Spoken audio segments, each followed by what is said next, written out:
Nipsey Hussle was one of the most inspiring and hardworking musicians to ever make it in the industry.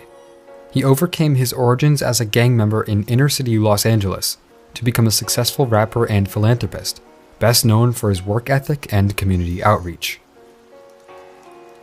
That's why it was such a shocking tragedy when he was killed on Sunday afternoon, outside of the clothing store he started in LA.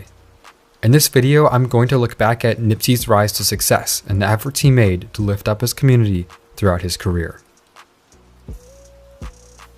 Nipsey Hussle had to work very hard for a long time before he earned the recognition he deserved as a businessman and a musician. He got his start selling mixtapes out of the back of his car in 2005, when he decided to distance himself from the violent gang lifestyle he was raised in. But what set Nipsey apart from his peers in LA was his natural interest in making money. His hip-hop role models were people like Jay-Z and Dr. Dre, rappers who made it out of the streets by investing and starting their own companies.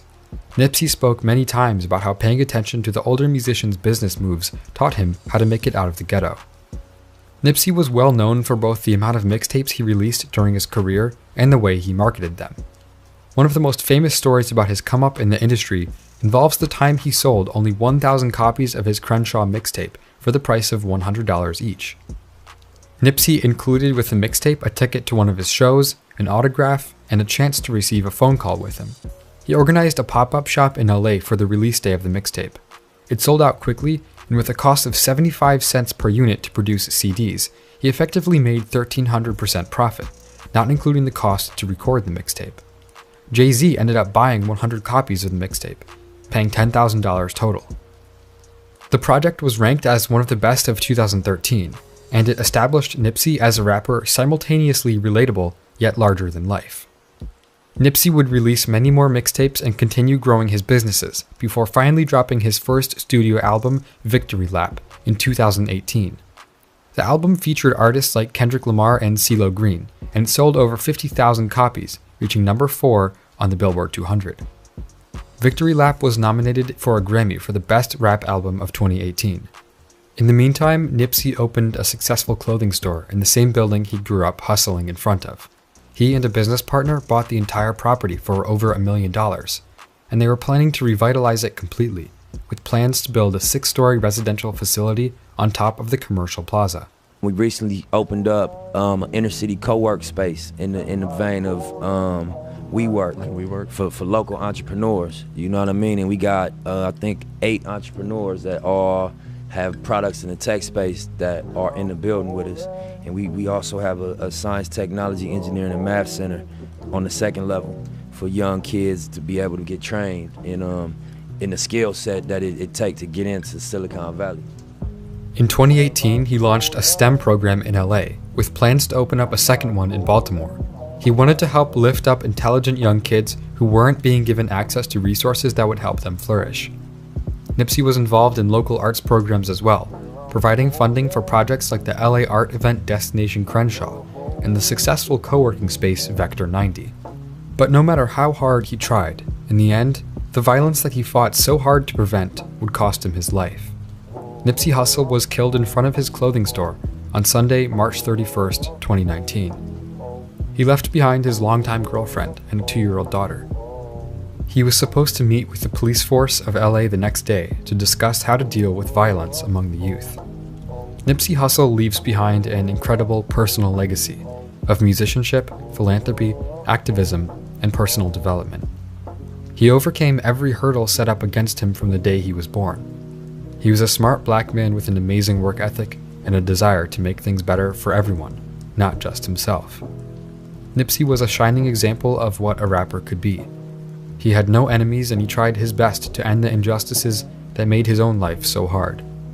Many rappers give their city the occasional shout-out, but very few pour time and money into rebuilding the local economy.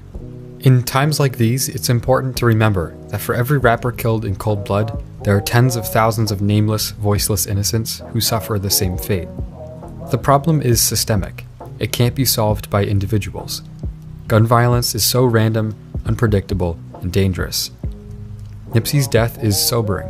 It reminds us that no matter how hard we try, we're nothing more than pawns in the game that is America's struggle with violence. But we still need people like Nipsey to teach black kids what the education system leaves out, how to break the cycle of violence and how to move up in the world. It makes me wonder if America will ever find a solution. There are so many people groups, so many conflicting interests in different regions. I'm not sure if the government can actually do anything that will benefit everybody. But I am sure of a few things. Life is unfair, and even when you're at the top of your game, you have no real control over your fate. And that's why we need to keep giving back to those around us. Buying a house in Calabasas and investing in hedge funds, that's not the solution. It never will be. Helping people in need, providing resources for underprivileged youth, that's progress. Nipsey was only 33 years old, but he used his time on Earth to do more for his community than most rappers ever will. His life was a life well spent, and I hope you will all join me in looking forward to the future and focusing on what we can do to live up to Nipsey's incredible legacy. This has been Volksgeist. Thank you for watching. What he meant to the community, if you want to look around right now, every single person that's out here, spending their time here, they're here because he spoke to them in some way, he inspired them in some way, they related to him in some way. He meant a lot. He meant everything to the community. You know, he was an entrepreneur. He was employing people. He loved his community. He was encouraging them and empowering them to be more, to do more with their lives. And so that's why we're here today. He inspired everybody to be different. He inspired to be the businessman and cut the middleman out and be your own boss. And like,